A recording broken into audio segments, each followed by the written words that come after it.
Yo, what's going on, guys? We're back today for another Alliance War video. I don't even know which one this is. I completely lost count. Dude, like, I've been grinding for Odin for the last couple days. There's 4 hours left in his arena. As soon as I finish this video, I'm gonna go grind my 5 and 6 stars for the last 4 hours. So much arena, man. So yeah, this war is against KenOB, the arguably one of the best war alliances in the game. I'd say it's between them and New Nation. So yeah, we really wanted to beat KenOB because we always do, right? So I'm gonna try my best to just pop off this war. I got a ton of I think it's like I don't know. I didn't count. I think it's like nine or so fights plus the boss. And on top of everything, the boss is a thing.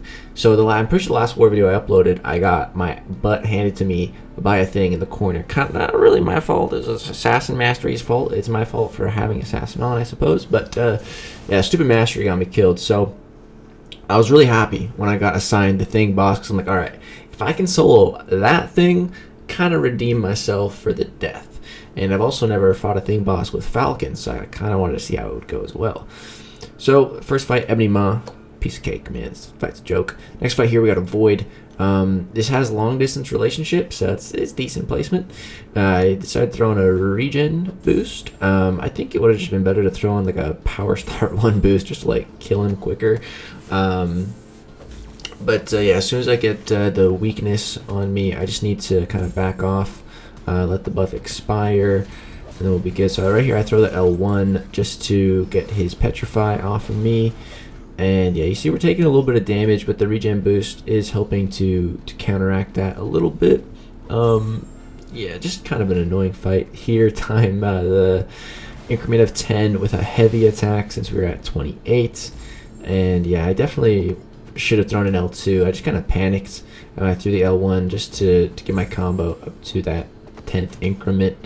But yeah, here we get to the special 2. Go ahead, throw that. You can see does some pretty good damage. I could have thrown on like a skill boost as well. That'd be pretty nice for Falcon on a matchup like this.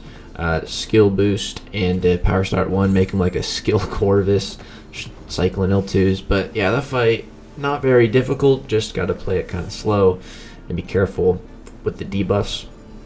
So next up here, we have a long shot.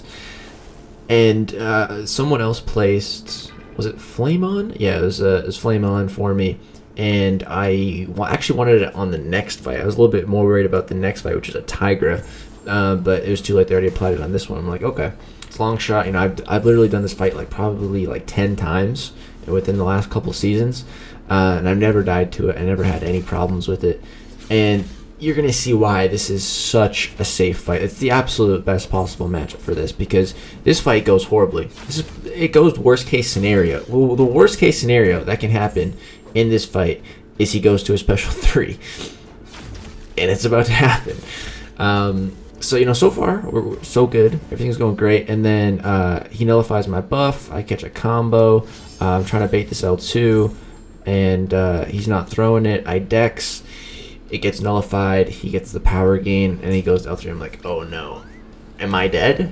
Am I dead? Am I gonna die? Because after the L3, I'm stunned as well. So like, if this L3 doesn't kill me, is this combo gonna kill me? I go down to 28% health. I'm stunned. I'm taking a combo. Boom. We get out of the stun. Drop a special 3, and we're chilling. Worst case scenario, we still come out of here alive. You know, alive is better than not alive. Gonna cost some potions for damn sure, but hey, we're alive. So yeah, this is why Torch is such a good matchup. There we go, hit 12 times. Yeah, having max limber is always a good idea for scenarios just like that one. And it's unfortunate because I have to heal whilst boosted, because I need to do this next fight right now to clear section 2 for the boys and Lizer. I think, am I gonna go for another regen? I think I am, another combat regen boost, just because healing up a boosted 6-star is a lot of potions, especially at rank 3. Not trying to use all my potions just yet. Still got a lot more wars this season. So yeah, this was the fight that I was more worried about this fight than long shot originally. But this fight, I've done it before. It's really not too difficult.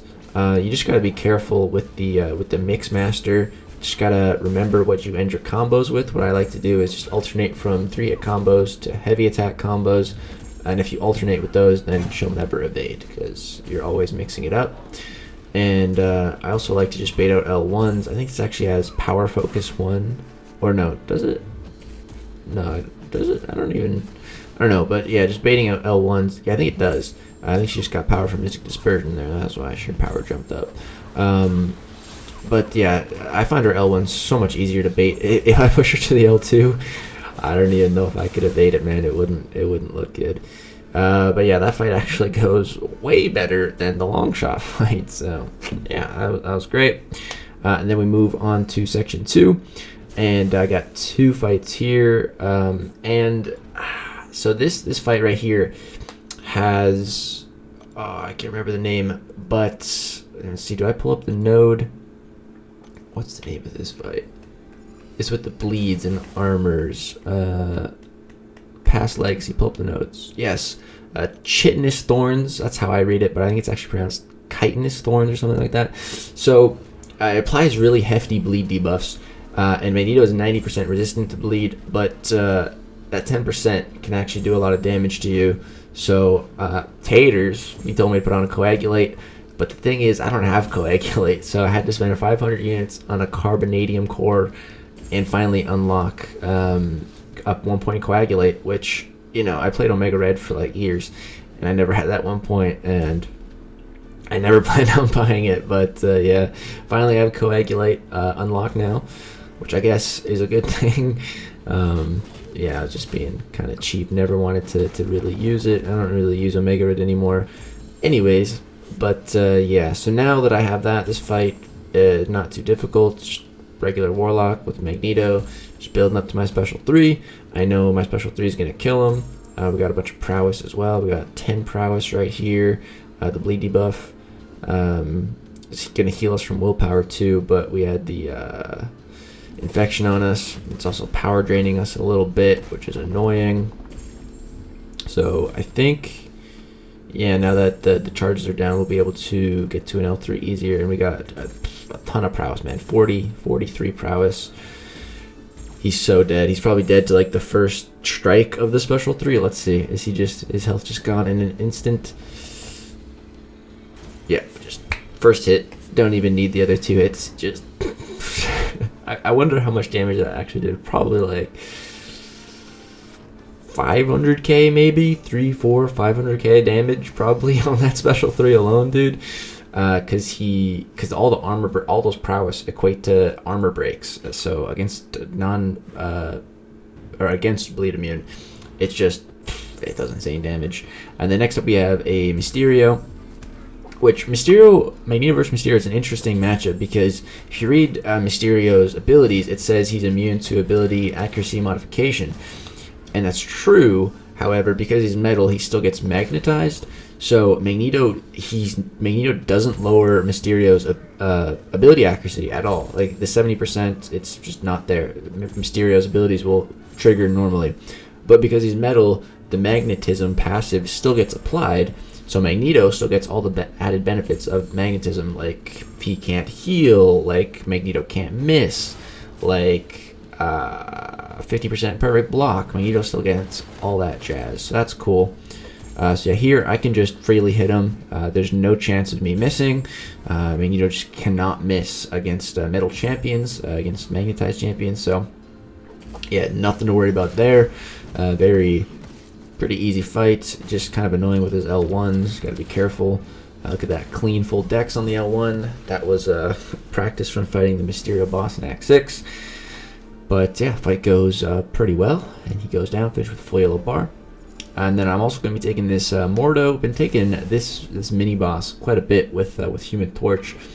So it's buffet, 15% buffet. That's a lot of healing, 15%. But Human Torch, as long as we got a couple incinerates, we can pretty much turn it off. We can also even start to reverse it, which is pretty cool. And then there's also the strike counter node, which you'll see. I don't care about. I don't give a crap about it because worst case scenario, we get those suppression passive effects, which just lower my power gain essentially. But I don't need specials in this fight, so I don't care if I'm infinitely power locked. It doesn't matter to me. I don't need my power at all, so it's not a worry. So yeah, just try not to get hit by another L3. Really, that's my only goal here. You can see my temperature is falling off a lot, so I take a blocked combo there. Boom, get right up to 20. Max that temperature out, and yeah, I reverse the buffet healing at the end. Just drop them. So yeah, fight is very easy with Human Torch. And then next up here we have a Mojo. So I had to take off dexterity for this one. I didn't have to, I wanted to. And I normally, when these rage fights, we send a screenshot of our attack and the enemy's health pool to Taters, and then he does the math to see whether our basic attacks would do the damage cap or not, because this is the rage node. We don't want to give them the rage furies because then they'll go unblockable. But I was boosted as well, so I didn't know if sometimes we take off like our offensive mastery so that we lower our attack rating or just lower our chance to crit.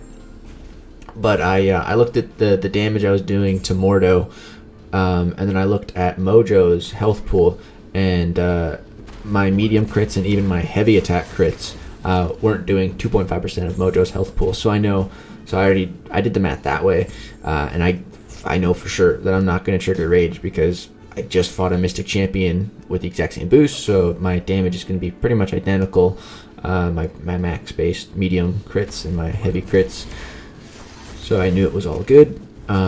So yeah, this is just a pretty easy fight against Mojo. You know, if you see me fight Mojo bosses, you notice I try to not trigger the prompts, but on a mini boss, like on any other node pretty much aside from the boss node, the fight's not going to go on long enough for it to matter if you trigger all of his prompts or not, because by the time he gets one hater on you, he's going to be dead. If you're using Torch and you got Flame on, he's going to melt very quickly. So I got 1 minute left on my 6-hour boost, bro. Cutting it extremely close on those. The boss is open though, so it's go time. So I've fought many thing bosses in the past with Void, and I've sold every single one in season. I've never died to a thing boss with Void. And then I fought one Protect thing boss with Void, and it was an insanely sketchy fight. I had to intercept a whole bunch towards the end, and I soloed it, but it was close, and it was like over like a 4-minute fight too. It was very long. So against Protect here now, we're using Falcon. So I've never fought a thing boss with Falcon before, so I was very interested to see how it would go. But you know, I thought the principles would be pretty much the same. Fighting thing on most other nodes. Don't want to get cornered. Want to make sure I don't get cornered with him not having power and having full rock snacks, like what happened, how we died to him before. I definitely don't want that to happen. I definitely don't have the assassin mastery on right now. That is definitely turned off, so that is good. And so far so good. We're about a minute in and we've already taken off 40% of his health. It would be a good idea to not have Resonate on for this fight, probably. It's just kind of giving him 150 regen per tick, which does add up throughout the fight. So it probably would have been a good idea to turn that off, but didn't really think about it. So we're going to go for the special 3 here. I think going for the special 2 is probably the way to go in this matchup. I really only threw the special 3 just to get a clip, to get a good image for the thumbnail, if I'm being entirely honest. Plus the L3, it's not like bad to throw, but that was the main reason why I threw it. I think also my lock-on fell off like right before I got to throw it, so I didn't get the vulnerability debuff, which actually does help out quite a bit. But yeah, my lock-on fell off, so I didn't get that applied. But hey, still got the image for the thumbnail. But yeah, now I'm just going to keep throwing those special 2s. They're doing some pretty good damage. We're chipping them down. We're about 2 minutes in, taking off 75%. We're still above 84% health. We're doing a good job managing the spacing. We're not too pushed back. We're doing a good job managing his rock stacks.